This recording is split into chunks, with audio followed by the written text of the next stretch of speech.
After 12 years as a physiotherapist, I have stopped believing that this is a coincidence, that some of the women with the tightest necks and shoulders also have the hardest time saying no.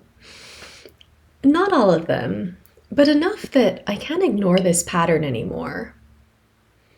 And no, I don't think the problem is just in their neck. So I have women in all walks of life, from all walks of life, some with kids stretched between raising a family, looking after aging parents, going to work, being in their relationships. I have clients who are the ones that their friends and family call on when they need help. And I have other clients who are high-powered women in predominantly male-populated worlds. And maybe they put on a brave face at work, but feel exhausted all the time. So different women, different lives, pretty similar neck and shoulder tension. So why? Why is it that this happens? Why do we keep seeing this? I think most of us would assume that tight necks and shoulders are purely mechanical. Maybe it's our desk setup. Maybe it's our posture, looking at our phones all the time. Maybe it's our pillow or our mattress.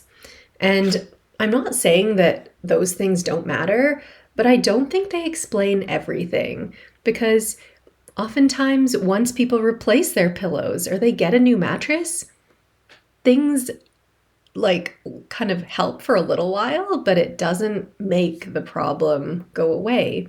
These issues keep cropping up into the future.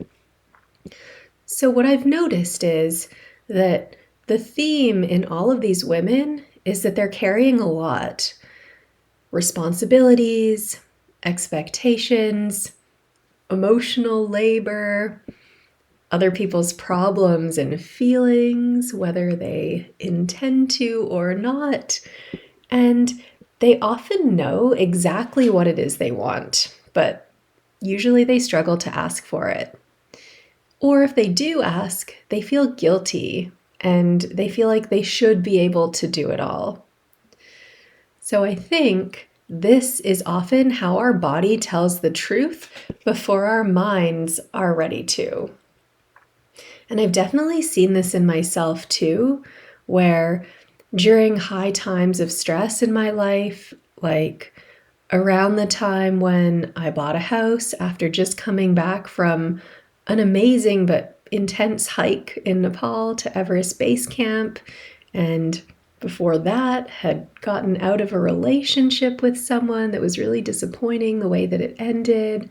And I was also training for a marathon that previous year. So this big confluence of different things, and my body felt it. Like I could tell everything was tighter than it normally would have been. And although it wasn't my neck and shoulders in this case, it wasn't just my neck and shoulders, it ended up being like leg pain, back pain. My whole spine just felt so rigid, like movement was scary, and my body was saying, that's it, I'm done. It's time to take a break. So what I've come to realize through many different courses and years of experience is that our nervous systems are constantly scanning for safety and threat. If speaking up or setting a boundary feels risky, or if disappointing someone feels dangerous, or we're scared of potential conflict, then our bodies can often adapt. So that might look like tension in our necks, maybe in our throat. Like sometimes you probably feel a lump in your throat or maybe a sore throat sensation. There can be guarding. If you think of this protective position as being like curled up in the fetal position, well, that definitely pulls the muscles in our neck and shoulder and chest into a shortened position, and that can lead to tension or discomfort there.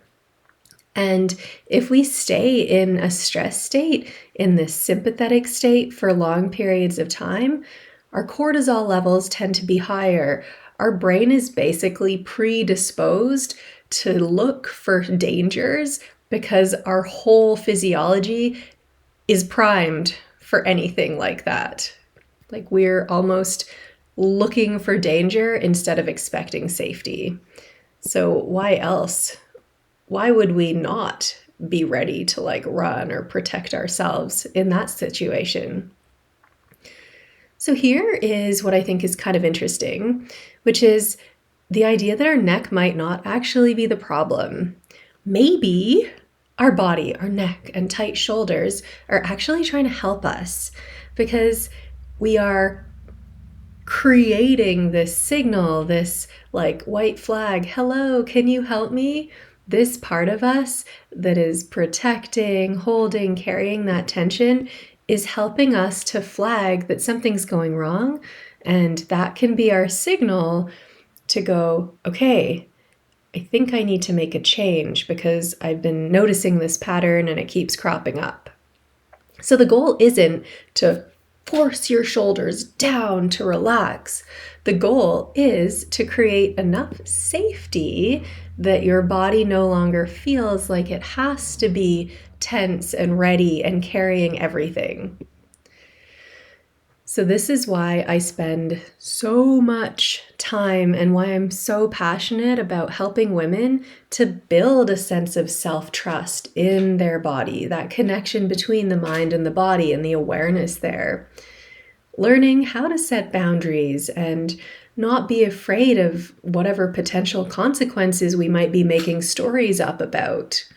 And also how to work with your nervous system instead of pushing against it, pushing through those symptoms.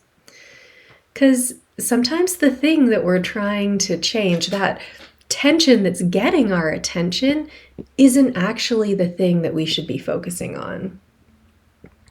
So I would love to know, is this a pattern that you've noticed in yourself, this neck and shoulder tension?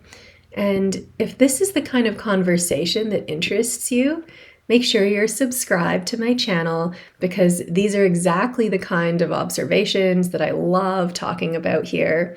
And if this resonated with you, feel free to drop a comment in the chat and let's have a conversation about it.